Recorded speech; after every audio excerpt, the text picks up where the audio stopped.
যাদের নামের প্রথম অক্ষর দন্তেস্ব, তালিবস্য বা ইংরেজি রেশ অক্ষর দিয়ে শুরু, আজকের ভিডিওতে আমি জানাতে চলেছি আগামীকাল 19শে জুন থেকে এই মাসের শেষ অর্থাৎ 30শে জুন পর্যন্ত আপনাদের জীবনে 4টি বড় বিপদ আসতে পারে।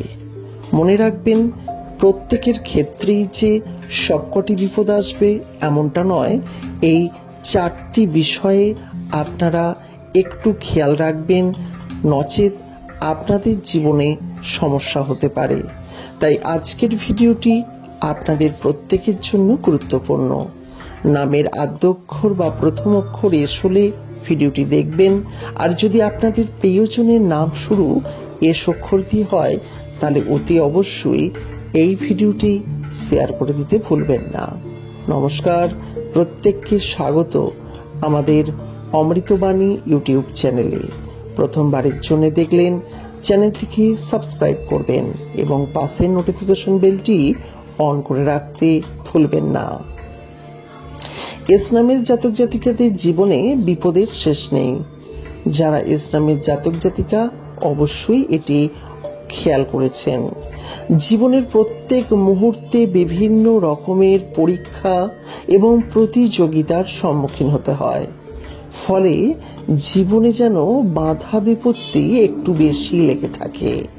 আর আজকে আমি জানাবো এই মাসের শেষ কটি দিন অর্থাৎ 19 তারিখ থেকে 30 তারিখ পর্যন্ত আপনার জীবনে সম্ভাব্য 4টি সমস্যা, যে 4টি পথ থেকে আপনার জীবনে সমস্যা আসতে পারে সেই বিষয়গুলি জানাবো।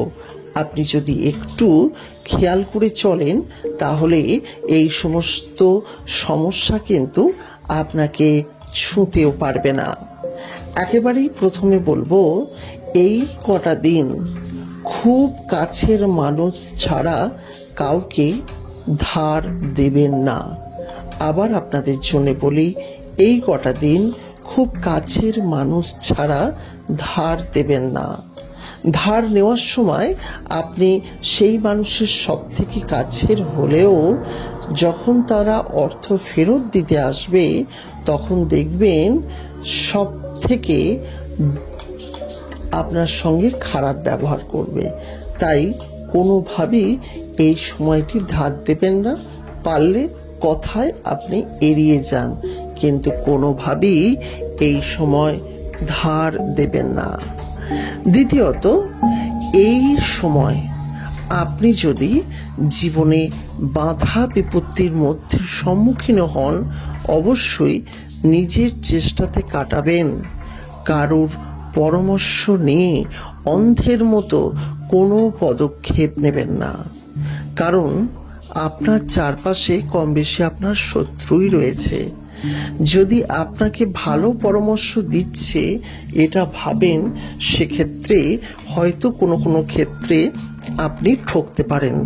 যাই হোক, যে পদক্ষেপই নেবেন না কেন আপনি নিজের বুদ্ধিতে নিন, কখনো অন্য লোকের বুদ্ধিতে দয়া করে নেবেন না, তাহলে আপনার জন্য সেটি সমস্যাই দেখা দেবে। এরপরে 3 নম্বর, যদি জীবনের এই কটা দিন সমস্যায় না পড়তে চান বা সমস্যা আর একটা দিক থেকে আসবে, আপনার অস্থিজনিত সমস্যা, শারীরিক সমস্যার ক্ষেত্রে টুকটাক হাড়ের ব্যথাজনিত সমস্যা হতে পারে, তো এই বিষয়ে খেয়াল রাখতেই আপনাকে অবশ্যই হবে। এবং সর্বশেষ যেটি বলবো সেটি হলো, যারা প্রচণ্ড জোর 4 চাকা বা বাইক চালান তারা এ কটা দিন একটু ধৈর্য সহকারে চালান। আবার বলি, যারা প্রচণ্ড জোর বাইক চালান বা 4 চাকা চালান তারা একটু ধৈর্য সহকারে চালান, কারণ এই সময়টি আপনাদের জন্য তেমন একটা ভালো নয়। সবকিছু মিলিয়ে আজকের ভিডিওটি এখানেই শেষ করছি। ভালো থাকবেন, সুস্থ থাকবেন। প্রত্যেক দিন এই ধরনের ছোট্ট ছোট্ট ভিডিও পাওয়ার জন্য চ্যানেলটির সঙ্গে থাকবেন। নমস্কার।